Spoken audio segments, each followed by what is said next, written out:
Bonjour et bienvenue sur le podcast Explore Japon, le podcast qui explore le Japon sous toutes ses coutures.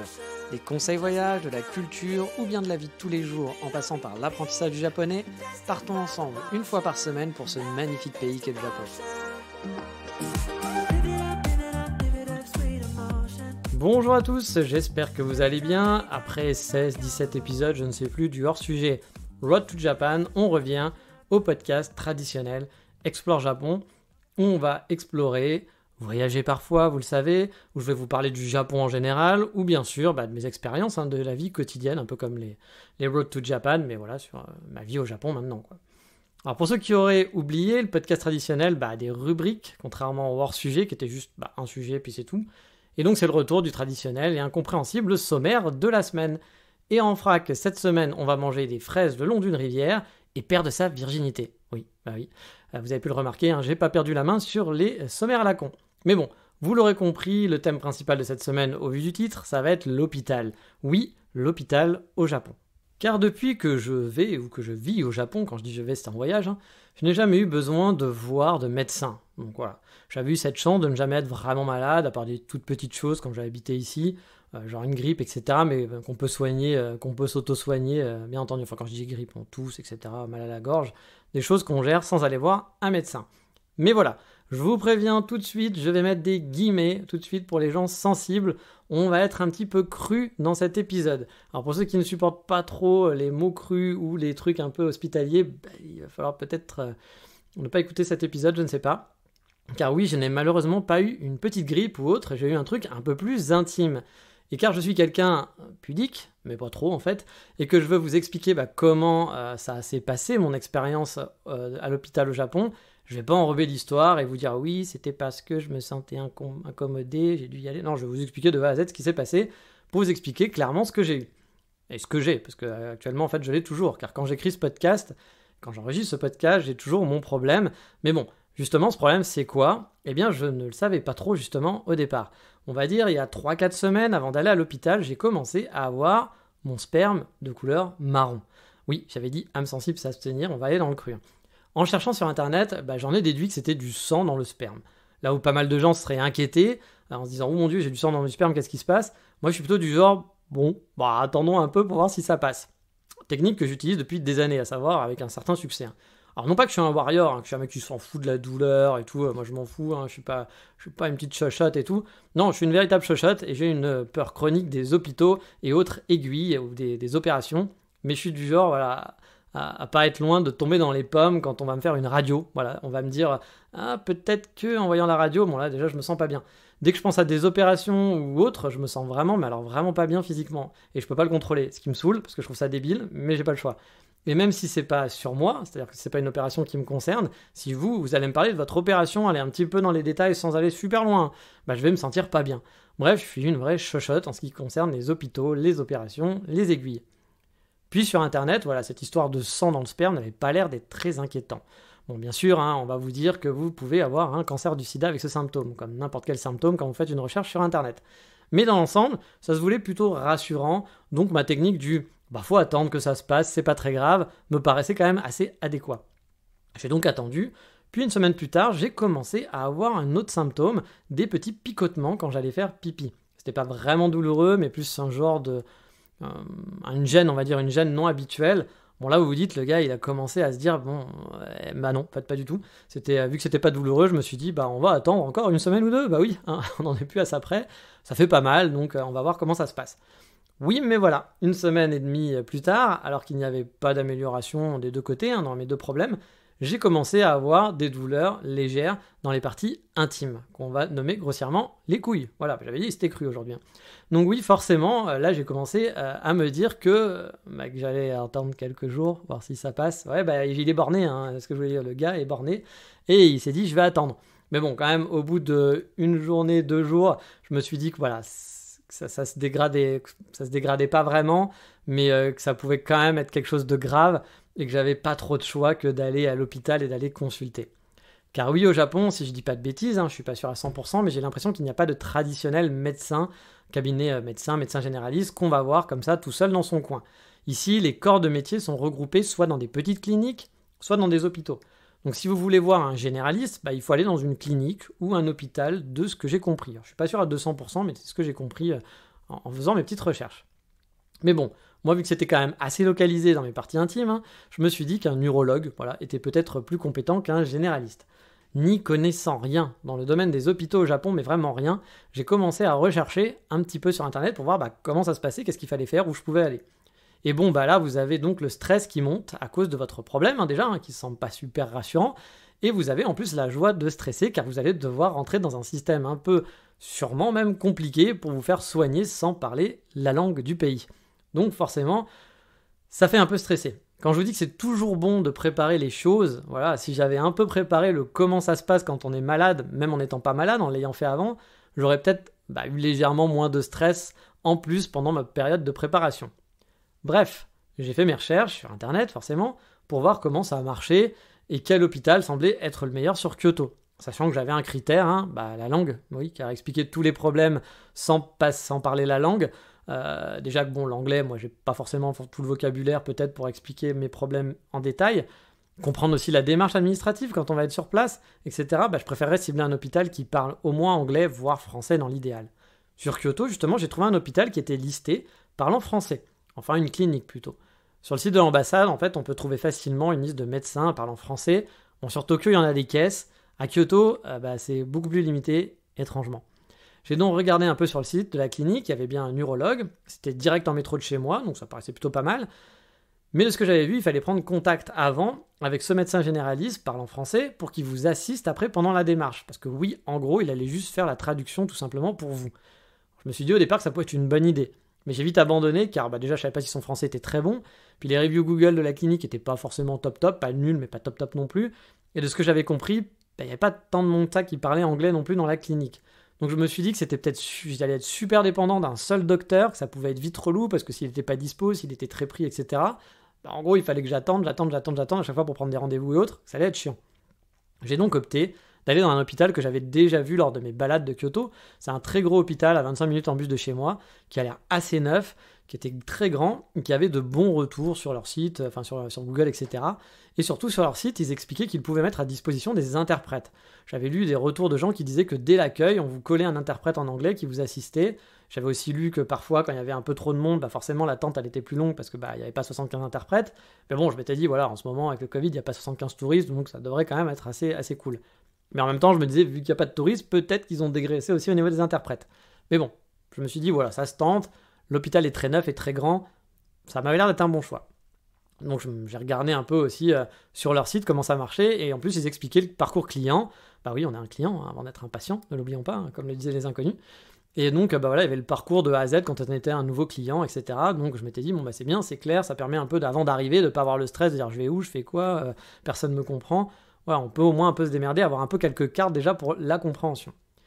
Car oui, aussi une première chose au Japon, pour aller dans une clinique ou un hôpital, on va vous demander une lettre de référence. Alors, qui fait cette lettre de référence ? J'en ai strictement aucune idée, j'ai pas pris le temps de chercher. Mais je suppose que c'est votre médecin habituel, si vous en avez un, qui doit vous référer pour aller dans tel ou tel endroit si vous d'habitude vous n'allez pas là-bas. Alors vous pouvez quand même y aller, mais vous payerez une quarantaine d'euros en plus, c'était 5500 yens, pour la consultation. Bon, j'ai pas vraiment réfléchi, puis de toute façon, j'ai pas de médecin traitant ici, j'ai rien, je sais même pas si ça existe de médecin traitant, mais sûrement il doit y avoir des médecins de famille ici. Mais moi j'ai pas tout ça, j'ai jamais vu un médecin ici, donc je me suis dit de toute façon, fallait que j'allais payer, j'allais devoir payer, c'était à peu près pareil dans tous les endroits de ce que j'avais vu, donc je me suis dit on va pas prendre la tête, on va payer, point barre. Je vais donc vers l'hôpital, qui est donc un très grand hôpital, comme je vous l'ai dit, et les heures de consultation sont le matin, avec une ouverture à 8h45 jusqu'à 11h, je suppose qu'ensuite, c'est les rendez-vous pendant l'après-midi qui ont été pris, etc. Quand j'arrive, il y a un hall gigantesque, avec une petite guérite centrale, un genre de point info, quoi. Forcément, je me dirige là-bas, parce que je me suis dit, je vais leur demander un peu où je dois aller, est-ce que j'ai des documents à faire. Car j'avais vu aussi qu'il fallait récupérer, sur leur site internet, des documents, avant d'aller dans le premier guichet. Là, la première personne à qui je parle, forcément, c'est le début, c'était sûr, ne parle pas un mot d'anglais. Mais heureusement, il y a une petite vieille avec elle qui était là et qui, elle, baragouinait un ou deux mots. Vraiment un ou deux mots, c'était pas des phrases en anglais. On arrive du coup à se comprendre, elle me donne les documents que j'ai à remplir, et donc je vais me poser quelque part pour remplir tous ces documents. Les documents, au final, sont assez simples. C'est un document qui concerne le Covid, où vous devez dire si vous avez eu le Covid, si vous avez des amis qui ont le Covid, si vous avez été en contact avec des amis qui ont le Covid, si le Covid est votre ami, si le Covid porte des lunettes. Enfin voilà, vous connaissez un peu le délire, je pense. Le deuxième document, ah oui, j'oubliais, mais ces 2 documents étaient en anglais, donc ça c'était un bon point quand même, hein, j'ai pas eu besoin de faire Google Translate, tout était en anglais. Demande, donc le deuxième document, il demandait lui des informations personnelles, du genre date de naissance, nom, prénom, adresse, numéro de téléphone, quel type de médecin on voulait voir, etc. etc. Je me souviens, il n'y avait pas grand chose, hein, mais voilà, ça prend 5 minutes à remplir. Je me souviens aussi d'avoir dû retourner à l'info center car on demandait un ID. Il y avait écrit ID. Mais je ne savais pas du coup ce que ça voulait dire ID. Est-ce que c'est l'ID du My Number dont je vous ai déjà parlé, cette carte-là? Est-ce que c'était l'ID de la carte de sécu? Parce que j'ai une carte de sécu en tant que travailleur. On m'a envoyé une carte de sécu, voilà, j'ai été inscrit par mon travail. Comme en France, en fait, vous avez une genre de carte. Mais là, c'est lié à mon travail. Hein, c'est pas... En France, je suis pas sûr que ce soit lié au travail. Je pense que vous inscrivez à la Sécu quand vous êtes étudiant. Bah, quoi que c'est pareil au Japon, mais je sais pas comment ça fonctionne exactement en France. Mais c'est à peu près le même principe. Mais bref, en gros, quand j'ai demandé, on m'a dit que c'était un ID de l'hôpital. Donc c'est en gros si on est membre du club, en gros. Hein, si on fait partie de... Si on est un client de l'hôpital. Mais pour moi, c'était la première fois, donc j'avais rien à remplir. Bon là, je vous le fais simple. Bon là aussi, je vous dis, hein, voilà, je vous le fais simple, mais quand vous connaissez pas et qu'on baragouine un peu en anglais en face de vous, c'est beaucoup plus compliqué et longué que tout ça, hein, pour bien analyser la situation puis pour comprendre. Par exemple, quand je suis revenu pour l'ID, que j'ai demandé, la fille savait pas trop, elle comprenait pas, puis elle me commence à m'expliquer un truc, mais je comprenais pas ce qu'elle disait, donc je lui ai montré mes cartes, je lui montre mon My Number, je lui montre mon truc, elle me fait non, elle me fait, puis après elle m'a dit, elle m'a fait un geste pour comprendre qu'il y avait rien à faire. Donc je me suis dit bon ok, let's go. On m'avait dit d'aller dans un guichet un peu plus loin, donc après, prendre un numéro. Là aussi, j'avais lu sur le site la procédure, donc j'étais pas trop perdu. Mais arrivé devant, je comprends pas exactement où je dois prendre le numéro, c'est pas super clair. Bref, on hésite, on regarde un peu comment font les autres. Puis on tente un truc sans trop savoir si on a bien fait. Puis voilà, on s'installe et puis on se dit, bon, est-ce que ça va être bon, est-ce que c'est pas bon, on attend les numéros passés, etc. On voit des gens qui font pas la même chose, donc on doute un peu, mais bon, de toute façon, il n'y a pas le choix, hein, et puis vous faites. Il y a déjà du monde qui attend, il y a une quinzaine de personnes qui est là. Ce comptoir, c'est réservé pour les nouveaux, ceux qui ne font pas partie du club, donc des clients de l'hôpital. Car oui, si vous avez votre carte de club, donc pas besoin d'aller là où vous allez, là où je suis allé en fait. Vous allez directement sur des bornes automatiques pour faire votre demande de rendez-vous ou récupérer un papier, car vous avez rendez-vous. Je vous expliquerai à quoi ça sert ce papier un petit peu plus tard. Bref, j'attends au comptoir, qui est le comptoir numéro 7, je crois, que mon numéro s'affiche. Quand mon tour vient, je donne mes papiers que j'avais remplis, hein, comme je vous en ai parlé là. Puis la dame, bien sûr, me répond en japonais, je lui dis que je parle très peu et que je vais pas bien comprendre. Elle arrive pareil à baragouiner 1 ou 2 mois à chaque fois, c'est toujours compliqué, mais au final, on arrive à se comprendre quand même. Elle me demande ma carte d'assuré social, pareil, là j'ai un peu de mal à comprendre, mais au bout d'un moment, vous êtes un peu malin et vous vous dites, elle me demande un truc, ça doit être ça. Je lui donne tout ça, elle me donne un numéro et je revais patienter au même endroit. Tout ça a dû durer, je sais pas, une quinzaine, vingtaine de minutes, je pense. On m'appelle à nouveau et là on me donne enfin la carte du club. Bah oui, parce que maintenant j'ai ma carte de club, c'est une carte genre une carte de crédit, car maintenant je fais partie des clients de l'hôpital, je suis un client certifié. Et donc voilà. À ça, elle me donne d'autres papiers, dont un papier avec un code barre, un numéro, des informations qui sont dessus.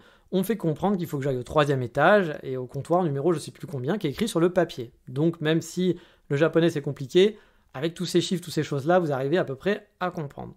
Encore une fois, donc comme je dis, la communication elle est pas ouf, hein, mais on s'en sort. Je prends l'ascenseur, là j'arrive dans un grand couloir tout en long, entrecoupé par plein d'autres couloirs. Dans chacun de ces couloirs, il y a des chaises et des portes avec des numéros. Plein de portes, hein, vraiment, et plein de numéros. Je vois qu'à droite, dans le grand couloir principal, il y a le comptoir qu'on m'a indiqué, le numéro de comptoir qu'on m'a indiqué. Et c'est là que c'est devenu un peu compliqué pour moi. Arrivé sur place, il y a une Megumi qui commence à me blablater en japonais. Je lui réponds encore une fois que je parle pas de japonais, comme à chaque fois, et là, elle continue de me parler. Je lui redis que je parle pas, et là, elle continue. Bah oui, je suis tombé sur le fameux coup dont je vous ai déjà parlé plein de fois, les fameux japonais qui vous parlent, même si vous leur dites en japonais que vous ne parlez pas japonais et que vous ne comprenez rien, ils continuent de vous parler, ils vous regardent et blablabla, ils vous posent des questions, puis ils attendent une réponse. Mais je comprends pas ce que tu dis, Megumi, donc ça sert à rien, tu pourras parler pendant 20 minutes, et ça c'est vraiment agaçant, ça arrive de temps en temps, les gens qui ne comprennent pas que vous parlez pas la langue, et plutôt d'essayer de trouver des solutions, qui vont peut-être essayer de trouver des trucs, continuez de parler, puis attendre. Mais il n'y aura pas de solution. En fait, je sais pas qu'est-ce qu'ils attendent. Mais pour moi, c'est ce que j'appelle aussi les fameux robotos. C'est-à-dire qu'on leur a dit que c'était comme ça que ça marchait. Et quand il faut prendre des initiatives, ils sont totalement perdus. Et les Japonais ont vraiment beaucoup de mal avec la prise d'initiative, souvent. Bien sûr, pas tous, hein, ne généralisons pas. Mais il y a beaucoup de Japonais qui sont vraiment des employés japonais qui sont incapables, parce que c'est des enfants, voilà, on enfantise les Japonais en général. et ils sont incapables de prendre des initiatives. Ils ne savent pas faire, ça fait pas partie de leur mentalité, on leur a pas appris ça, et du coup, ils sont incapables de faire une initiative. Il faut que ça suive un script. Si on suit pas le script, ils savent pas quoi faire, ils font rien, ils font pas. Donc, là, je sens que ça va commencer à être un peu compliqué. Mais elle me donne un papier, voilà, en anglais à remplir, donc je me dis, bon, on va avancer là-dessus. Et là-dessus, ce papier, c'est pour donner mes symptômes, en gros, avec des cases à cocher. Alors, c'est simple à remplir au final, mais là, le seul problème, c'est que les symptômes ne correspondent pas du tout à ce que j'ai. J'écris donc en anglais à côté mes symptômes. Mais à ce moment-là, j'étais en train de me dire quand même que ça allait être vraiment compliqué si personne ne parlait anglais. Pour l'instant, toutes les expériences que j'avais eues, c'était vraiment du baragouinage. Puis là, j'étais au stade suivant où ça baragouinait pas du tout. Donc j'avais lu qu'on pouvait avoir un interprète, mais à aucun moment j'ai vu ce service et personne ne me l'a proposé. Donc j'étais en train de me dire que ça allait être vraiment relou. Puis quand vous allez à l'hôpital, c'est pour expliquer quelque chose de sérieux, c'est pas pour discuter à un bar avec des mecs en leur racontant n'importe quoi, puis où il manque les 3/4 des mots dans la phrase, et puis c'est pas grave si on se comprend pas. Donc je vais donc revoir la dame avec mon petit papier rempli, qui me parle encore une fois, me parle, je lui dis encore une fois que je ne parle pas et que je comprends pas ce qu'elle veut, et donc je lui demande en japonais s'il n'y a pas quelqu'un qui parle anglais, s'il n'y a pas un traducteur, etc., qui pourrait aider à parler anglais. Elle me répond pas vraiment, et là en fait, je repense à un truc, c'est que j'avais écrit, que j'avais oublié, en fait, mais j'avais préparé la veille. Un conseil que je vous donne, c'est de le faire, c'est que j'avais écrit en fait mes symptômes. J'avais écrit mes symptômes en anglais sur mon téléphone et je les avais écrits aussi en japonais. Donc du coup, vu que je vois que c'est compliqué, je lui montre mes symptômes comme ça. Je lui montre le téléphone et je lui lis comme ça en lui montrant. Et là, elle lit. Bon, je suppose que la traduction Google Translate devait pas être fameuse, parce que en plus, quand vous parlez de sperme marron, de mal aux couilles, etc., je pense que la traduction japonaise devait pas être parfaite. Mais bon, elle note des choses, elle note pas mal de choses même. Je me dis, espérons que la traduction est à peu près potable, qu'on m'envoie pas pour les amygdales, par exemple, pour m'enlever mes amygdales. Donc voilà. Et là, je vois qu'elle prend des notes et elle me dit de m'asseoir. Donc elle me dit de m'asseoir, etc. Puis elle revient et elle me redonne un papier en me disant, il va falloir aller à la porte numéro machin. Donc vous savez, les fameux couloirs, donc c'est un couloir qui était à côté, les couloirs transversants avec plein de portes. Donc je m'exécute, Mais là, je me dis que c'est vraiment compliqué. Je me demande même si je dois pas me casser, en fait. Parce que c'est un problème qui est pas très rassurant. Et si je suis pas capable d'expliquer et de comprendre ce qui se passe ou de comprendre ce qu'on va me dire par rapport à mon problème, j'ai pas envie de rajouter ça encore au stress et au problème. Mais bon, en même temps, je me dis, je suis déjà là, j'ai déjà attendu pas mal, donc je vais continuer. Je me dis qu'on verra bien et qu'au pire, si ça se passe mal, que si à un moment ça devient un peu trop compliqué, je me casse et puis voilà, quoi. J'attends plusieurs minutes, j'ai aucune idée de combien de temps, je me souviens plus. Et là arrive une femme qui vient vers moi avec un genre de gros document, de porte-document, en fait c'était un dictionnaire, et c'était mon interprète. On va l'appeler Megumi 6e C, car oui, elle avait un peu un niveau d'anglais de 6e, quoi. Voilà, honnêtement, vous le savez, mon anglais est pas très bon, mais là je me suis retrouvé avec un niveau vraiment de 6e. Elle était vraiment, vraiment pas bonne. Mais bon, c'était vraiment meilleur que tout ce que j'avais croisé, puis là, la dernière qui ne parlait pas un mot, c'était vraiment très compliqué. Donc honnêtement, je pense que c'était Ghislaine de la compta, qu'elle est pas du tout traducteur, mais qu'un soir, lors d'une sortie karaoké, entre collègues, elle s'est mise à chanter Oh baby, baby, hit me one more time. Et du coup, ils ont dit oh putain, Megumi, elle parle anglais, là. Je me souviens. Megumi Ghislaine, elle parle anglais, ramène-la, on va la foutre au gaijin. Bon, je pense que ça a été la pire journée de sa vie, on va pas se cacher. Mais parce qu'elle était vraiment en panique. Mais je la remercie vraiment beaucoup au final, et je l'ai beaucoup remerciée pour son aide, parce que même si son anglais n'était pas bon, ça a quand même permis beaucoup de fluidifier la suite du process, qui paraissait quand même très très mal engagé. Donc je vous le dis, elle est super mal à l'aise, mais essaye de m'aider. Elle me donne un papier et m'explique les étapes. Étape 1, je vais devoir faire pipi dans un petit bocal. Étape 2, je vais faire une échographie. Étape 3, je vais voir un docteur. Bon, déjà, c'est un peu plus rassurant, car oubliez pas, le truc de base, vous êtes avec un gars qui est super flippé. J'avais peur de faire des prises de sang, par exemple. J'ai une phobie des aiguilles. La dernière fois que j'ai fait une prise de sang, on m'a loupé 11 fois. Donc oui, je rigole pas, sur les 11 fois, j'ai un côté marseillais qui le rajoute, mais c'était vrai. Ils m'ont loupé 11 fois, on m'a piqué. Donc voilà, depuis, j'ai plus eu envie de faire une prise de sang. J'ai une phobie des aiguilles, voire pire, que les mecs me gardent et me disent « Bon, allez, on opère, c'est parti !» Et wow, tranquille. Donc voilà. Elle me demande donc de l'accompagner, on descend un étage plus bas et on va à une machine un peu comme un distributeur de café. Voilà. Je dois scanner mon petit papier, là, le fameux papier avec le code barre dont je vous ai parlé. Vous savez, c'est ce papier qu'on peut aussi récupérer, je pense, aux bornes. C'est un genre de numéro de suivi, votre ID password dans l'hôpital, en quelque sorte, pour vos opérations du jour. Donc je scanne ce papier, et là j'ai un petit gobelet qui tombe, comme dans une machine à café, quoi. Sauf qu'il n'y a pas de café dedans, il est vide. Il est étiqueté avec un code barre et mes infos. Je trouvais ça plutôt bien fichu au final. Je vais donc dans les toilettes, je fais pipi dans mon gobelet, je pose mon gobelet dans une petite fenêtre, un peu la traditionnelle, quoi. Mais là, je sais pas trop si je dois ouvrir la fenêtre, si je dois appeler quelqu'un, etc. Je suis un peu perdu, quoi. Donc dans le doute, je fais un petit Samimasen, puis je tape à la trappe, puis voilà, à la fenêtre, j'ai ouvert la fenêtre, j'ai mis mon gobelet, puis il y avait quelqu'un qui l'a pris, qui m'a dit merci. Ok, mon gobelet rempli de pipi. Là, Megumi 6ème C m'attendait à la sortie des toilettes. On remonte et elle me dit d'attendre devant une nouvelle porte. Toujours dans le même couloir, mais dans un nouveau numéro. Qu'on va me rappeler pour l'échographie. J'attends quelques dizaines de minutes, quinzaine de minutes. Et là, on m'appelle, je rentre dans une pièce. Et ma Megumi 6ème C, elle est là. Voilà, elle est là. Et toujours, je vous dis, je remercie, je la remercie énormément. Je lui ai dit, voilà, parce que c'était cool qu'elle soit présente à chaque étape ensuite des problèmes. Parfois, elle se barrait, mais dès qu'il y avait une étape à passer, elle était là. Là, il y a un médecin qui m'a fait rentrer dans un petit coin, voilà, un petit coin fermé par un petit rideau. Vous connaissez les séries hospitalières, voilà. Et ma Megumi 6ème C est venue aussi dans ce petit recoin fermé en rideau. Et là, j'ai dû me déshabiller pour faire une échographie. Bon, là, c'était un peu le moment gênance, parce que voilà, elle traduisait très très mal, et du coup, je savais pas si je devais vraiment enlever tout, voilà, enlever tout mon short, mon boxer, etc., ou juste un petit peu, quoi. Non pas que je suis pudique, parce que si, à la base je suis pudique, mais je suis malade, je suis à l'hôpital, donc on s'en fout, voilà, on est malade, des pénis, ils en ont vu 72 milliards tous les jours, on s'en fout, c'est pas grave, on n'est pas là, on n'est pas bien, c'est la vie, quoi, puis on a tous des corps différents, on s'en branle, mais je voulais pas faire un truc qui aurait pu choquer à cause d'une incompréhension japonaise, quoi, du genre, mais qu'est-ce qu'il fait le gars, on fait pas ça au Japon, mais mon Dieu, pourquoi il se met tout nu, quoi.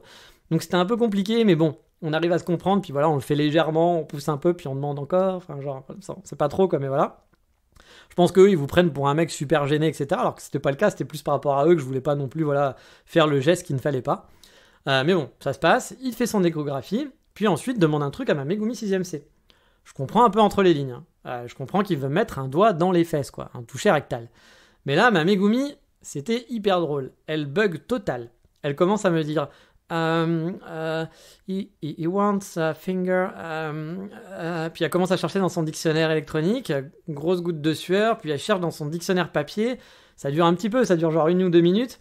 Et c'est franchement la scène, il fallait avoir, à raconter c'est très nul, mais à voir c'était magique, c'était digne d'un film. Avec la Megumi en panique, moi allongé le pénis à l'air, dans une mini-pièce, parce que on était tous proches les uns des autres, puis la pauvre Megumi aussi, elle assistait tout ça, alors que je pense que c'est pas son boulot. Et le mec assis devant son appareil médical à côté de moi, qui la regarde d'un air blasé, qui se retourne en la regardant d'un air blasé, et d'un coup se retourne avec moi très lentement, avec un léger sourire que j'ai pu deviner derrière son masque, parce qu'on se voyait avec ses yeux et tout. Il avait vraiment la tête de l'emploi pour sortir ça, et là il me sort asshole avec un gros sourire. J'ai explosé de rire intérieurement. La scène était surréaliste et super drôle. J'ai fait ok mec, de toute façon pas de problème, je suis là pour ça, donc je savais que j'allais sûrement passer par ce genre de truc. Et donc ça a été mon dépucelage de mon anus, je dois l'avouer, par un docteur japonais. Bon, pour tous les garçons qui doivent se poser la question maintenant et qui devront y passer après 40 ans normalement, c'est pas la sensation la plus agréable de la galaxie, en tout cas pour moi, j'ai pas kiffé, Mais bon, c'est rapide, on va dire, ça va, puis ça fait pas mal, c'est juste un peu désagréable d'avoir quelqu'un qui vous fourre des doigts au fond de l'anus, voilà. Ensuite, et puis on s'attend pas vraiment à la sensation, quoi. Ensuite, il m'a caressé les couilles, oui, je vous ai dit, ça serait cru, voilà. Là où j'ai mal, donc, j'avais un peu peur que, avec cette partie, parce que pour les filles, vous le savez peut-être pas, mais pour les garçons, ils le savent, quand on a mal aux couilles, ça fait très très mal, c'est très sensible comme partie. Et j'avais peur que ça me fasse mal, quoi, qu'il touche et qu'il malaxe, et que je fais, tu vois, genre, t'es là, tu fais, arrête ça, Jean-Michel. Mais au final, je dois l'avouer, il a été très doux, voilà. Merci Juichi, tu as été très doux avec mes parties intimes et je te remercie. Je ne te remercie pas pour les doigts dans les fesses, mais bon, pour ça, c'était bien. Alors, c'était bien, je vais pas dire que j'ai kiffé, mais au moins, c'était plus peur que de mal, quoi. Bref, l'examen est un peu surréaliste, surtout avec cette phrase, puis avec cette Megumi qui est là, qui à mon avis n'a jamais vu ça, qui ne devait pas être là, et qui se dit mais pourquoi j'ai pas pris un jour de congé, et pourquoi je suis pas resté à la maison aujourd'hui. Mais ça se passe bien, c'est rapide, et encore autre étrangeté à ce moment-là, il y a une Megumi qui a débarqué, une infirmière, quand on me faisait mon toucher rectal. Elle a assisté au spectacle jusqu'à la fin, elle a suivi le petit caressage de couilles, tout va bien, et c'est barré ensuite. Elle n'a servi strictement à rien, du coup je n'ai pas compris qu'est-ce qu'elle venait foutre là. Je pense qu'elle est venue mater, enfin on lui a dit regarde, il y a un gaijin, ça vient pas souvent, viens voir Megumi, toi qui as jamais vu de pénis de gaijin. Alors, je sais pas, je sais pas pourquoi, mais en tout cas c'était... Bon après ils sont pas allés la chercher non plus, heureusement, parce que là si le mec était sorti puis qu'il était revenu avec elle et qu'elle avait rien fait, je me serais dit les mecs vous êtes en train de vous foutre de ma gueule. Mais non, elle est arrivée, donc c'était peut-être normal, mais c'était très étrange. Je fais bon, si tu veux faire une photo n'hésite pas, voilà, fais-toi plaisir, je ne sais pas. Donc voilà. Et au passage, encore une fois, je m'excuse grandement pour ma Megumi 6ème C qui a dû assister à tout ça. Alors qu'encore une fois, à mon avis, c'est pas du tout son job. Donc je lui ai dit vraiment merci à plusieurs fois, à plusieurs reprises pendant toute la session de l'hôpital quand on bougeait ensemble pour son aide, parce que c'est un peu grâce à elle au final, sans le vouloir, que je me suis bien marré aussi, hein, parce que c'est avec le fameux asshole et là où elle était perdue, c'était vraiment un moment magique. Une fois l'examen fini, on me dit d'attendre dans le couloir, je m'assois, et au bout de, on va dire, une quinzaine de minutes, ma Megumi revient pour me dire que je vais voir enfin un médecin. Mais que ça va prendre du temps, sûrement plus d'une heure. Alors, je sais pas, j'ai eu l'impression qu'elle attendait que je dise que j'allais partir, aller me faire un café, que j'allais aller au combini du coin, que j'allais revenir.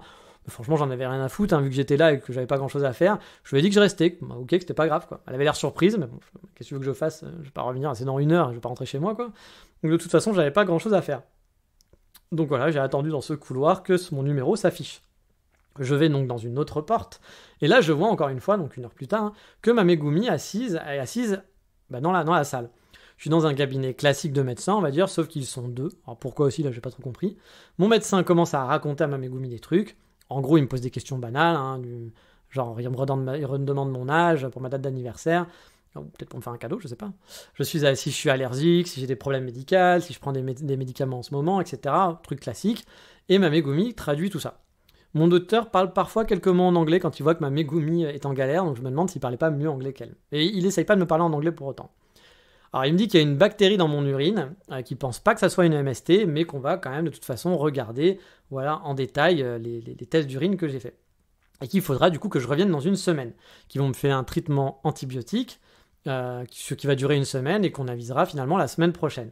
Bon là du coup moi je suis un peu rassuré, car je me dis que le parti touché rectal, touchage de boule, n'a rien décelé de cancéreux. Parce que j'avais un peu peur de ça, hein, mais bon, on savait pas ce que j'avais, et puis je me suis dit, bon, bah là, ça commence à avoir une douleur dans les boules, etc. Est-ce que c'est pas un cancer, etc. Puis, a priori, c'est quand même quelque chose de grave dans ces cas-là, surtout dans ces parties-là. Donc j'avais un petit peu peur de tout ça, quand même, hein. Avant d'aller à l'hôpital, j'ai commencé un peu à stresser par rapport à tout ça, quoi.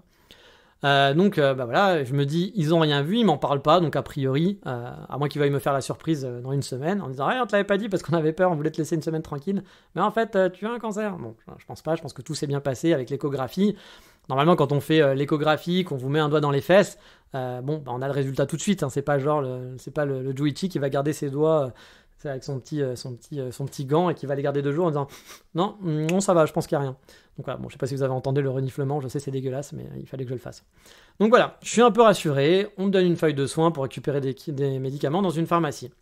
Je sors de là, on me pose quand même quelques questions, ma Megumi est gênée, c'est rigolo de me demander si j'ai eu des rapports sexuels. Oh mon dieu, il y a des rapports sexuels, je suis obligé de vous demander ça. Bon, c'est pas très grave, je suis à l'hôpital, de toute façon, même si je m'étais mis un concombre dans les fesses, je dirais j'ai un concombre dans les fesses, qu'est-ce que tu veux que je te dise, voilà, c'est la vie. Bon, c'était pas le cas, donc c'était assez drôle encore une fois, et c'est le docteur même qui a dit quelques trucs un peu crus en anglais, parce qu'elle était un peu en panique à chaque fois qu'il fallait dire des trucs crus.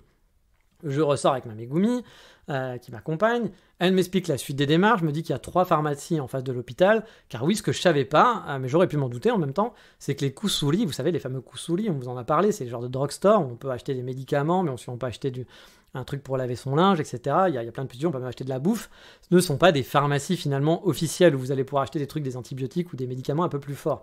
C'est juste pour des médicaments, on va dire courants, des mal de tête, mal à la gorge, etc. Des trucs sans prescription. Mais pour les vraies prescriptions, apparemment, il y a des vraies pharmacies. Mais avant d'aller à la pharmacie, oui, comme je vous l'ai dit, je suis quoi? Je suis pas un patient, hein. Je suis un client. Il faut aller payer. Donc elle m'accompagne au rez-de-chaussée. Là, je retourne à l'endroit quasiment où j'étais allé, mais c'est une autre queue, mais ouais, c'est les mêmes comptoirs. Ils ont fermé les comptoirs d'à côté. Et là, c'est les autres comptoirs qui sont ouverts, où il y en a, je sais pas, 7, 8, peut-être comptoirs qui sont ouverts. Il y a une queue de 15 km vraiment qui m'attend pour aller régler. Donc, comme je vous dis, il y a à peu près 8 comptoirs. Et ce sont des comptoirs pour la comptabilité, en gros. C'est ce qu'il y a écrit comptabilité. Hein. Mais c'est pour vous faire votre dossier, puis vous dire, allez, vous allez payer tant. Et finalement, ça allait très vite. J'ai attendu pas plus de 10 minutes, je pense, à faire la queue. C'est vraiment allé vite. Il y avait 8 comptoirs ouverts, donc ça allait très très vite. Puis arrivé sur place, toujours pas d'anglais. Mais bon, c'est assez simple. Je file tous les papiers qu'on m'a donnés. Hein, voilà, je vais pas chercher plus loin. Et là, on me donne un numéro et on me dit d'aller payer à une machine automatique qui est à côté. Arrivé sur place, j'ai la joie de voir que la machine parle en anglais. Et en plus, c'est vraiment rien de compliqué là aussi. Il suffit de mettre sa fameuse carte de club, parce que maintenant j'ai ma carte de club de l'hôpital, on la rentre dedans comme une carte de crédit, puis après il te demande est-ce que tu veux payer en liquide ou par carte. Alors, attention aussi pour vous, si un jour vous devez aller au Japon et que vous êtes malade, j'ai vu que pas mal de cliniques n'acceptaient pas les cartes, c'était du cash only. Donc j'avais prévu le coup, mais a priori la carte passait ici, mais donc prévoyez quand même du cash si un jour vous devez aller à l'hôpital, parce que pas sûr que vous puissiez payer par carte, et puis Il y aura toujours un 7-Eleven pas très loin et tout, mais ça fait encore du stress en plus, etc. Donc prévoyez d'avoir un peu de monnaie, d'avoir un peu du cash avec vous. On paye donc à la machine, et voilà. Pour vous dire, au niveau du prix, j'en ai eu pour 9000 yens environ, sachant qu'il ne faut pas oublier qu'il y avait 5500 yens de frais d'inscription. Donc techniquement, j'en ai eu pour 4000 yens, qui va être l'équivalent de 35 euros, 30 euros, un truc comme ça. J'ai dû en avoir pour 35 euros pour toute la consultation. Bon, sachant qu'il y a 80% des frais, normalement, qui sont pris, ou 70, je sais plus, je crois que c'est 70 en temps normal, mais moi je crois que je suis à 80%, il y a deux trucs, mais je suis pas sûr, par la sécurité sociale. La sécurité sociale japonaise marche un peu comme la sécurité sociale française, elle ne prend pas l'intégralité, mais prend une partie. Vous pouvez avoir une mutuelle, mais pour l'instant, moi, j'en ai pas pris parce que je suis pas souvent malade. Je sais que c'est un risque, parce que ça peut vite monter. Hein. Là, si vous en avez, si je devais me faire opérer et que j'en avais pour, je sais pas, 100 000 euros d'opération, je sais pas du tout combien coûte une opération, je pense pas que ce soit 100 000 euros, mais encore, ça peut arriver. Bah, ça veut dire que si vous devez payer 20%, bah, vous devez payer 20 000 euros. Voilà. 20 000 euros, moi, c'est toutes mes économies, donc je serais pas très content. Donc, il faudra sûrement que je me penche sur les mutuelles à un moment donné, mais bon, là, j'avoue, je venais d'arriver, c'est pas les premiers trucs que j'ai fait. Et puis manque de bol, bah voilà, il m'était jamais rien arrivé, je suis jamais vraiment malade, mais là pour une fois j'ai eu un problème. Mais bon, ça m'a pas coûté si cher que ça finalement, ça m'a coûté 9000 yens, donc à peu près 80 euros, pardon. J'en ai eu pour 80 euros de consultation, donc bon, c'est un peu cher bien sûr dans un budget, quand vous avez un budget serré, mais bon, c'est pour la santé, voilà, je vais pas cracher dessus. Et je sors donc le cœur plus léger. Qu'à l'arrivée, hein, car mine de rien, ça me stressait pas mal, comme je vous l'ai dit, plus le fait d'aller à l'hôpital, le fait de pas parler la langue, que c'est nouveau, on sait pas trop comment ça marche, c'est beaucoup de stress d'un coup, hein, vraiment. L'hôpital a dû durer 3 heures environ, j'ai dû rester à peu près 3 heures sur place. Et là, je vais donc une des 3 pharmacies en face. Alors, chose rigolote, c'est qu'elles sont vraiment côte à côte, mais toutes côte à côte, il n'y a pas d'espace, quoi. Je vois pas trop l'intérêt. Il doit y en avoir un sûrement que j'ai pas compris, mais c'est comme si vous mettiez un combini et qu'il y avait un 7-Eleven avec juste à côté un Family Mart et que juste à côté vous avez un Lawson, mais vraiment les 3 face à face, enfin côte à côte quoi. Il y a même pas genre on va dire une boutique entre les deux quoi. Là tu dis bon bah pourquoi pas, mais voilà. Donc je sais pas laquelle choisir, donc je prends celle qui a l'air un peu plus neuve et où il y a le plus de gens qui va, c'est un peu con, je me dis bon c'est peut-être qu'elle est mieux, parce que mais bon elle est mieux en même temps, c'est des médicaments qu'on leur a prescrits, donc je vois pas ce qu'ils pourraient faire de foirer, mais bon voilà, la logique n'a pas vraiment de logique hein. Là j'arrive, la pharmacienne me pose encore plein de questions en japonais, personne ne parle anglais encore une fois, je comprends rien, et là du coup j'ai eu un peu une idée que j'ai pas fait à l'hôpital et je m'en veux, j'étais un peu bête, j'ai pas pensé, mais vous savez, vous êtes un peu dans le feu de l'action, dans le stress, vous avez plein de trucs à faire, faut regarder, faut comprendre, mais j'ai pas sorti mon Google Translate. Vous savez, Google Translate, vous parlez, vous faites parler la personne et ça traduit. C'est un peu chiant, parce que la personne comprend pas forcément au début, puis voilà, ça met un peu une limitation dans la conversation. Mais c'est vrai que ça aurait pu faciliter les choses parfois pour moi, surtout avec la Megumi qui parlait pas un mot dans l'hôpital. Mais sur le moment, j'y ai pas pensé. Et là, par contre, en arrivant, je me suis dit, putain, mais je suis con, faisons ça, parce que encore une fois, je comprends rien et je sens que ça va être compliqué, et que là, elle savait pas trop quoi faire. Donc je sors mon Google Translate, et là, je comprends qu'elle me demande un genre de carnet de santé, et qu'elle me demande mon poids. Bon, le carnet de santé, moi, je l'ai pas, j'ai pas de carnet de santé japonais, et puis mon poids, je le connais, donc j'ai pu lui donner. Et après, elle me file un numéro, et là, j'ai dû attendre. Longtemps.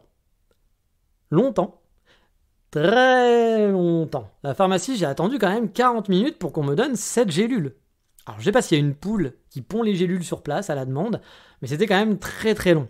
Pour la drôlerie en plus, c'est que, qui était pas vraiment drôle sur le moment, c'est que après, je sais pas, 5-10 minutes à être installé, dans une minuscule salle d'attente, la salle était vraiment toute petite, puis c'était très bondé, on devait être une quinzaine, vingtaine dans la salle d'attente, je vois que mon téléphone sonne en boucle. Un numéro japonais sur Kyoto qui m'appelle peut-être 11 fois, 12 fois sur 7 minutes.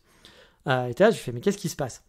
Alors, je me dis, j'ai dû oublier soit un truc à l'hôpital, un papier où il y avait mon numéro de téléphone, ou alors, il y a un truc que j'ai mal fait quelque chose, j'ai pas payé correctement, j'ai oublié de payer ou j'ai oublié de faire un truc, ou peut-être une mauvaise nouvelle. Voilà, ils ont vu qu'il y avait un truc qui allait pas. Bon, là, il y a plein de monde, c'est exigu, je savais pas que ça allait durer non plus encore 15 plombes, hein. Je me suis dit, bon, peut-être que dans 2 minutes, j'ai mes médicaments, j'appellerai en sortant de l'hôpital. Moi, je suis pas du genre, en plus, à sortir mon téléphone, faire, ah, c'est bon, Michel, on s'en fout, machin, il y a plein de gens, mais je m'en branle parce qu'il y a que moi dans la vie, puis les autres, ça va, hein. Voilà, moi, je suis pas comme ça, je suis du genre à dire, on appelle que quand il y a personne autour de soi, on dérange pas les autres. Donc, je me dis, je vais attendre un peu. Mais bon, c'est vrai que la personne appelle, et elle s'arrête pas, quoi. Vraiment, elle s'arrête pas. Même parfois, sur 1 minute, elle appelle 5 fois. Si j'ai pas répondu, calme-toi. Puis il y a pas de message. Laisse pas de message audio, bien sûr. Donc je réponds pas, voilà, et j'attends. Voilà. Sauf que ça prend du temps, et je stresse un peu en me disant, puis ça me stresse aussi de dire, la personne est en train de m'appeler comme de ouf, c'est bizarre, quoi. Parce que si c'est juste, j'ai oublié un papier, ça va, là, ils appellent, quoi. Sauf que, comme je vous dis, ça le dure, le stress commence à monter, et là, je vois une pharmacienne débarquer avec un téléphone. Elle me parle en japonais, je comprends pas trop, mais bon, je me doute que le téléphone c'est pour moi, donc je prends le combiné. Et là, je tombe sur ma Megumi 6ème C, qui me demande de revenir à l'hôpital faire un test tout de suite. Alors je lui dis tout de suite, là je peux pas, je suis à la pharmacie et tout. Puis elle me dit mais pourquoi vous avez pas votre téléphone, vous répondez pas, j'ai essayé de vous appeler, je fais si mais alors je lui ai dit que j'avais pas vu, en fait je l'avais vu mais parce que je voulais pas lui expliquer déjà que son anglais elle comprend rien, puis je voulais pas lui expliquer que je veux pas répondre parce qu'il y a du monde dans la salle et puis que j'attends la pharmacie, donc j'ai juste dit non pas vu. Puis j'ai dit oui je reviens à l'hôpital mais par contre faut que j'attende d'avoir mes médicaments, quand je suis à la pharmacie je peux pas partir comme ça. J'avais en plus donné mon ordonnance donc je pouvais pas partir et puis revenir, etc. Puis je parle pas la langue, donc je peux pas expliquer en disant hey Megumi, je dois retourner à l'hôpital, je sais pas pour combien de temps j'en ai, garde mon ordonnance, t'as vu ma tête, je reviendrai, puis quand je reviendrai, je t'expliquerai que c'est moi et que j'attends. Non, parce que tout ça, on peut pas l'expliquer, on parle pas la langue, donc du coup, je me dis, je vais juste attendre. Puis encore une fois, je sais pas si ça va durer longtemps, sauf que ça a duré, ça dure encore au moins 20 minutes d'attente, et du coup, là, le stress, il était à son paroxysme. Parce que, je me dis, c'est pas bon signe. S'ils me demandent de revenir direct, c'est qu'ils ont dû voir un truc qui va pas. C'est bizarre qu'elle me dise revenez tout de suite, revenez faire un test tout de suite. C'est vraiment ce qu'elle m'a dit. Elle m'a dit il faut revenir tout de suite faire un test. Donc vous dites merde, ils ont dû apercevoir un truc, il y a un truc qui va pas. Donc 20 minutes de stress, hein. Vraiment 20 minutes de bon stress alors que j'étais reparti le cœur léger, c'était l'ascenseur un peu émotionnel. Je retourne à l'hôpital, pas besoin de refaire la queue. Là, elle m'avait dit d'aller directement au comptoir, vous savez, avec la Megumi qui parlait pas un mot d'anglais, que je retrouve. Elle me dit d'attendre quelques minutes et plus tard, ma Megumi 6ème C débarque. Là aussi, elle me dit d'attendre, je stresse toujours, hein, parce que je me dis, mais pourquoi ils m'ont demandé de revenir très rapidement, qu'est-ce qui se passe? Et là, je vois une infirmière revenir avec 2 flacons. Alors, en fait, là, quand j'ai vu les 2 flacons, je me suis dit, bon, a priori, ça devrait pas être un truc trop compliqué, ça devrait pas être un truc trop stressant.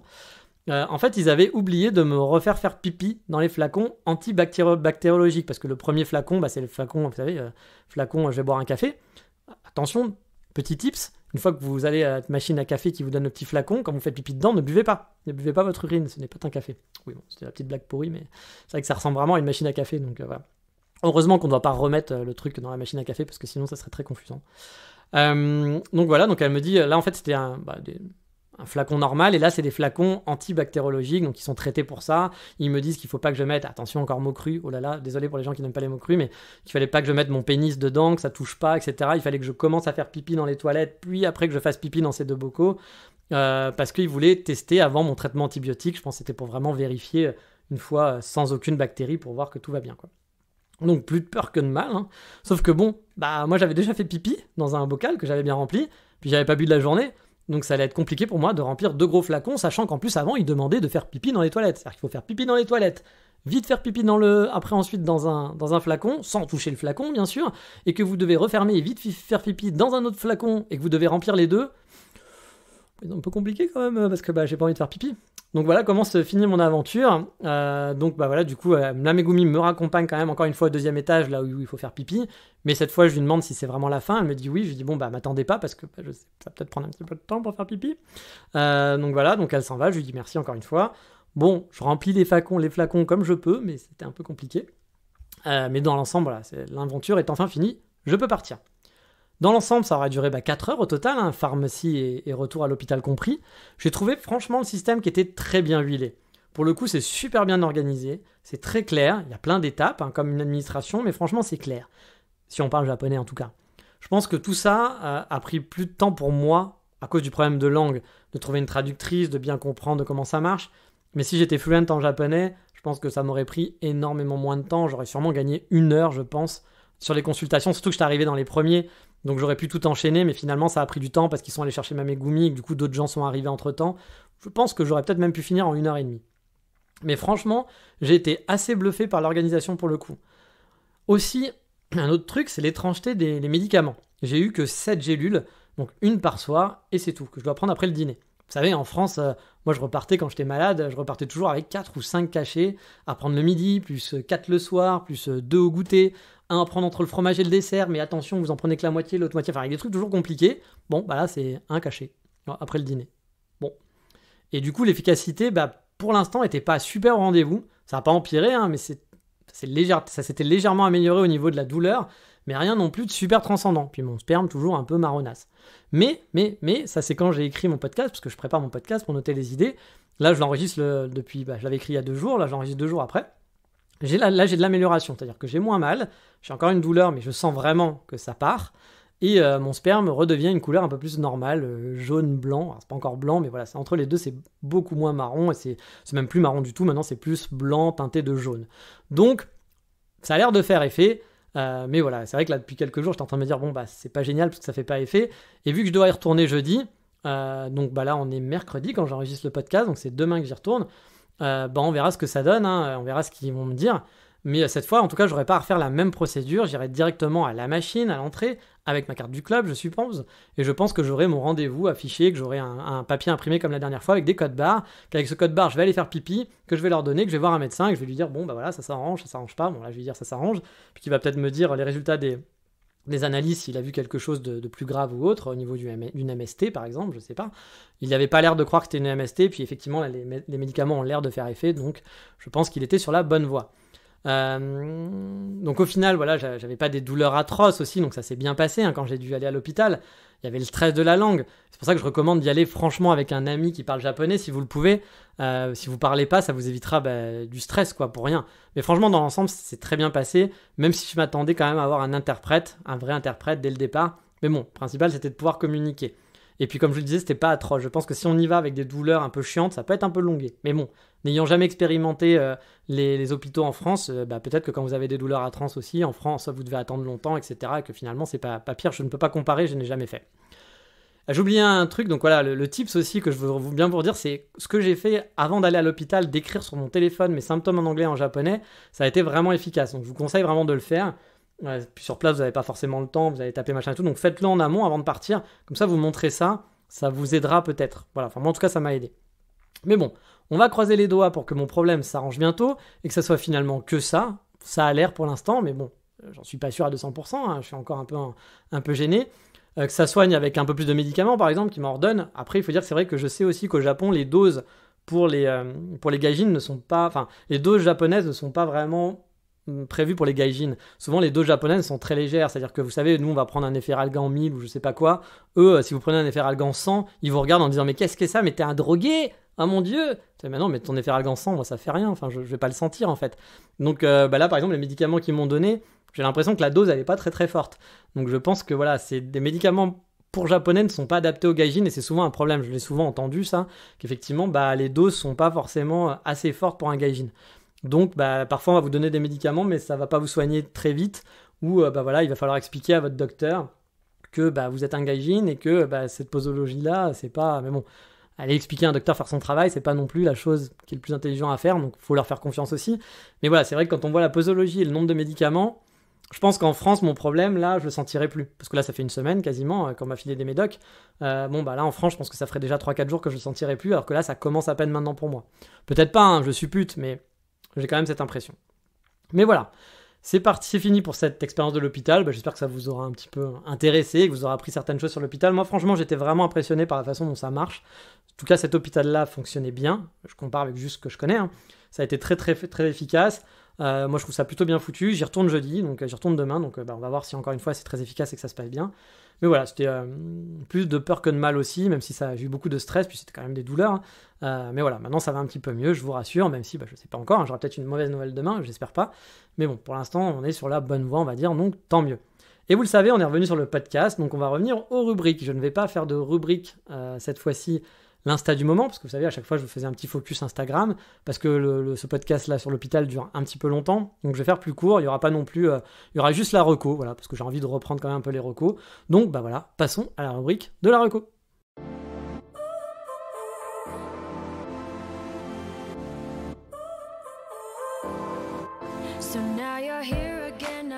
Et cette semaine, pour le retour de la reco, alors pour ceux qui ne connaissaient pas trop l'ancien podcast et qui ont découvert avec leurs sujets et qui n'ont pas écouté les anciens, normalement il y a 3 rubriques. Il y a le focus, donc comme on a fait là sur l'hôpital, ça peut être un voyage, ça peut être un sujet divers et varié. Il y a un petit Instagram, je vous présente toujours très rapidement un compte Instagram que j'aime bien pour vous le faire découvrir, parce que j'aime bien aller sur Instagram. Et il y a souvent une reco, c'est-à-dire un lieu que j'aime bien. Voilà, alors c'est pas un lieu, souvent c'est un restaurant, une boutique, c'est plus quelque chose comme ça, c'est pas un lieu à visiter, ça peut, mais la 3/4 du temps c'est surtout pour vous faire découvrir des bons cafés aussi, parce que j'adore le café, pour ceux qui ne me connaissent pas. Donc voilà, là aujourd'hui on va aller sur un café. Bah oui, on reprend les podcasts, donc forcément on commence par le café. Et je vais vous parler de Ventoto, qui est un café qui fait des pâtisseries à tomber sur Wakayama. Alors Wakayama, on fera bientôt un podcast sur le sujet, donc côté balade. Wakayama, c'est au sud d'Osaka. C'est à peu près... il me faut à peu près 2h30 pour aller en faisant des changements, en allant de Kyoto porte à porte. Mais il y a aussi des trains qui vous permettent d'y aller en 1h30, je pense, en direct. Il n'y en a pas beaucoup, mais il y en a. D'Osaka, il faut compter 1h30 à peu près pour faire Wakayama, Osaka, suivant où vous allez dans Osaka. Si vous allez à Umeda, c'est 1h30. Si vous allez dans le sud d'Osaka, c'est 1h. En train direct, train local. Donc voilà, et Wakayama, c'est connu, pas pour la ville de Wakayama, mais il y a de très belles plages. Il y a aussi de très beaux temples dans des forêts. Il y a des, j'ai oublié ce fameux truc, c'est un truc touristique très connu que vous avez toujours, mais il est con quoi, c'est super connu, moi je l'ai jamais fait, mais c'est un truc où on peut dormir avec les moines bouddhistes, etc. Alors, moi c'est pas du tout ma cam, mais voilà, c'est dans la préfecture de Wakayama, et donc là c'est la ville de Wakayama, je vous en parlerai sûrement dans le prochain épisode, qui devait être normalement cet épisode, mais bon, vu que j'ai fait l'hôpital, je me suis dit que j'allais faire un focus là-dessus. Et donc aujourd'hui je vous parle de Ventoto, qui est un café à Wakayama. Alors la pâtisserie, parce que c'est plus une pâtisserie pour moi qu'un café, se trouve pas très loin du château de Wakayama, qui est un très joli château au passage en hauteur, en plein centre-ville, entouré d'un parc très boisé. C'est vraiment très joli à voir. Donc ce café-pâtisserie se trouve le long d'une rivière. C'est un genre de Dotonbori pour ceux qui connaissent Osaka, mais du pauvre. C'est-à-dire que c'est pas du tout Dotonbori, mais il y a l'ambiance légèrement. Donc c'est une petite rivière comme ça, et donc ça donne sur la rivière. On est au rez-de-chaussée, qui donne sur la rivière en contrebas. Et la pâtisserie, le café est très grand à l'intérieur, très design, très spacieux. Il y a beaucoup de places assises. Je suis déjà allé 2 fois. Une fois, on n'était pas nombreux. Et une fois, un week-end où c'était vraiment rempli de Megumi et de couples. C'est un lieu vraiment instagrammable, joli et parfait pour les Japonais qui raffolent de ce genre d'endroit pour faire des photos. Mais même si j'y suis allé dans un premier temps pour le lieu, je dois avouer que les pâtisseries sont à tomber. J'ai pris là-bas un café qui était vraiment correct, pas le meilleur café du monde, hein, mais c'est franchement le meilleur que j'ai trouvé pour l'instant à Wakayama et qui fait bien le boulot, qui est quand même un café qui est agréable à boire. Un cappuccino, j'ai pas pris, je sais pas s'ils font des filtres, mais en tout cas le cappuccino était agréable à boire. Mais surtout, on y va là-bas pour les pâtisseries.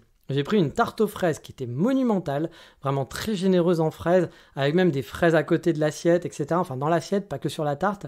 Beaucoup de crème, très bonne crème, une tartelette vraiment parfaite, la tarte était vraiment parfaite, avec une crème à l'intérieur qui était délicieuse, qui entourait en fait un cœur de glace vanille, c'est vraiment à tomber. Bon par contre, un peu coûteux. Le café et la tartelette m'ont coûté 2500 yens, donc un peu moins de 20 euros. C'est cher donc, mais c'était des fraises qui sont vraiment de qualité, qui sont vraiment goûteuses, et encore une fois, il y en avait la quantité. C'est généreux, c'est délicieux, et franchement, vraiment, pour avoir fait pas mal de bons pâtissiers parisiens, ils ont rien à envier, mais alors vraiment rien à envier, leurs pâtisseries sont délicieuses. J'ai pas même d'équivalent, je pense, sur Kyoto de pâtisserie pour l'instant aussi bonne que celle que j'ai mangée à Ventoto, qui font aussi café. Il y a sûrement des pâtisseries qui vendent juste des gâteaux, mais eux, ils font café plus pâtisserie, et vous savez que moi, c'est le combo parfait. Franchement, c'est un lieu que j'adore. En plus, ils ont plein de gâteaux à la carte. Il y a des tartes aux figues, des tartes à la mangue, des tartes à la pêche, c'est suivant la saison, je pense. Ils vendent même des fruits. Donc je pense que ils sont à fond dans le fruit de vraie qualité. De toute façon, ça se ressent en bouche, hein, vraiment. Donc si vous passez par Wakayama, je vous invite vraiment à y aller. Il y en a pour tous les goûts. Il y a même des cookies ou des donuts qui me font vraiment grave de l'œil. Il faut qu'un jour je les essaye. Je dois avouer que c'est mon petit plaisir. Quand j'arrive à Wakayama maintenant, c'est devenu un peu une habitude pour moi de passer par là-bas avant de me poser à l'hôtel. Car mon hôtel est à 2 minutes à pied du café. Le lieu, comme je vous le disais, est vraiment beau. Comme d'hab, je vous mettrai les photos sur mon Patreon pour les abonnés, puis vous allez voir la tarte que j'ai mangée qui est genre à tomber. Mais bon, tout ça, vous pourrez le voir en photo. Pour ceux qui me suivent sur Instagram aussi, vous avez peut-être déjà pu le voir. Hein. J'ai posté les stories à ce moment-là, donc je vous invite aussi à suivre mon Instagram. Mon Instagram, c'est NGEE. Et je vous le rappelle, hein, j'en fais encore de l'autopromo en vitesse, mais n'hésitez pas à me suivre sur Instagram pour voir mes photos du Japon, parce que c'est là principalement que je poste des photos du Japon. Le Patreon, si vous aimez le podcast, c'est 2 € d'abonnement, vous pouvez l'arrêter quand vous voulez, vous pouvez mettre plus aussi si vous voulez, ça permet de payer les frais, hein. Je me fais pas plein d'argent, je suis pas un youtubeur qui gagne sa vie avec, je paye à peine mes frais dessus, donc voilà, si ça vous fait plaisir, que vous avez un peu les moyens, n'hésitez pas, et je remercie au passage tous les gens, il y a des gens qui donnent depuis plus d'1 an, merci beaucoup, parce que voilà, ça me permet qu'au moins ce podcast me coûte pas trop cher, c'est pas un projet professionnel, vous le savez pour moi, et donc voilà, c'est des frais, ça me fait plaisir de le faire, c'est du temps aussi, hein, beaucoup de temps que je passe dessus, mais voilà, du coup c'est toujours un petit plus, ça fait plaisir. Mais ce qui fait plaisir aussi, c'est vos commentaires. N'hésitez pas à mettre des notes sur Apple Podcast, ça fait plaisir de lire vos commentaires. Franchement, à chaque fois, je suis super content quand il y a des gens qui me disent que ils sont en manque de Japon puis que ça les aide. Il y a quelqu'un qui m'a envoyé un message il n'y a pas longtemps qui m'a dit qu'il apprenait le français avec mon podcast. Je m'excuse pour lui, parce que mon français, je suis pas très bon en français, je fais plein de fautes d'orthographe. Mais voilà, c'est un Irlandais qui adore le Japon et qui vit en France, et qui m'a dit qu'il apprenait le français avec mon podcast. J'étais super content. Il y a des gens aussi, ça les a aidés à préparer leur projet d'immigration de podcast. Il y a des gens qui ont choisi leur ville grâce à mon podcast en immigrant au Japon et qui ont choisi leur ville. Toutes ces choses-là me fait vraiment beaucoup plaisir. Donc voilà, n'hésitez pas à me passer des petits commentaires, soit en direct, Je réponds parfois lentement, si j'oublie de vous répondre, encore une fois, n'hésitez pas à me relancer, parce que parfois j'ai plein de messages, puis j'ai plein de choses à faire, et comme je dis, c'est pas un boulot, donc je fais quand je peux. Mais aussi faites des commentaires sur Apple Podcast, des notes, parce que ça fait connaître le podcast. Techniquement, vous seriez que 2 à l'écouter, ça changerait rien, mais bon, c'est l'ego, ça fait toujours plaisir de se dire, tiens, il y a de plus en plus de bonnes notes, puis les gens aiment bien, ça fait plaisir, tout simplement, puis on est content, on a envie de continuer. Donc voilà, on va s'arrêter ce podcast, et comme je vous dis, je vais pas vous faire, d'habitude il y a une dernière rubrique, qui est la rubrique Mon coup de cœur, qui est hors Japon. Mais je vais pas le faire parce que c'est un petit peu long pour cette reprise. La prochaine fois, je pense qu'on va faire, comme je vous l'ai dit, la balade à Wakayama, vu que vous avez compris, je vais de temps en temps à Wakayama en ce moment. Mais actualité oblige, j'ai préféré vous relater mon expérience de l'hôpital au Japon, dont je me serais bien passé, avouons-le, soyons honnêtes. Mais bon, je me suis dit que c'était quelque chose à partager pour ceux qui un jour iraient et puis se poseraient quelques questions. Sur ce, on va s'arrêter là pour aujourd'hui. Portez-vous bien comme d'habitude. Et à dans 2 semaines a priori, je vais pas encore reprendre le rythme d'une fois par semaine parce que j'ai encore pas mal de choses à faire, puis là je suis un peu en convalescence encore, je suis pas encore hyper en forme, mais voilà, portez-vous bien. Le petit truc qui fait plaisir aussi, vous avez dû le voir passer sur les réseaux sociaux, mais a priori ça fait plaisir pour vous, mais à partir du 7 septembre, le Japon va réouvrir un peu plus ses frontières, vous allez pouvoir venir au Japon en passant par une agence de voyage, donc il n'y aura plus besoin d'être en groupe, de ce que j'ai compris, il n'y aura plus de tutorat avec quelqu'un qui va vous suivre partout, mais il faudra quand même passer par une agence de voyage. Donc ça va limiter, parce qu'il y a certains d'entre vous qui ne veulent pas payer pour aller dans une agence de voyage, ce que je comprends. Puis les places sont encore limitées, ils ont agrandi, mais ça va être encore limité. Je pense qu'il y a moins de contrôle aussi à l'arrivée au niveau du Covid et tout, qui pourrait être un peu compliqué. Donc voilà, ça commence à reprendre. À partir du 7 septembre, donc on peut espérer qu'effectivement ça va reprendre et que surtout au mois de mars, pour ceux qui veulent venir pendant les Sakura, a priori, sauf mauvaise nouvelle qui débarque encore, ça devrait être cool. Moi j'avoue, je suis un peu déçu, parce que pour vous je sais que c'est bien, mais d'un point de vue très égoïste, j'aurais beaucoup aimé passer les Momiji sans touristes, parce que là l'été j'ai pas pu me balader, vous le savez, il fait trop chaud pour moi, c'est pas un plaisir. Plus il y avait l'installation qui m'a pris du temps, donc les deux mélangés, voilà, je vis pas mon Japon habituel où les week-ends je vais me balader par-ci par-là. J'ai fait quelques balades mais très très peu. Et là j'espérais pouvoir faire les Momiji, aller dans des coins touristiques où d'habitude je vais pas parce qu'il y a trop de monde, pouvoir profiter un petit peu en attendant que la cohue revienne au mois de mars. Bon là ça va arriver un peu plus tôt, donc un petit peu déçu pour ma part, mais bon. Je vais pas être égoïste, je sais que pour vous c'est super cool, vous l'attendez, donc j'espère que vous allez pouvoir revenir nombreux au Japon. Sur ce, je vous dis donc à dans 2 semaines pour un prochain podcast qui sera a priori une balade. Je vous dis donc ciao, bye bye, matane.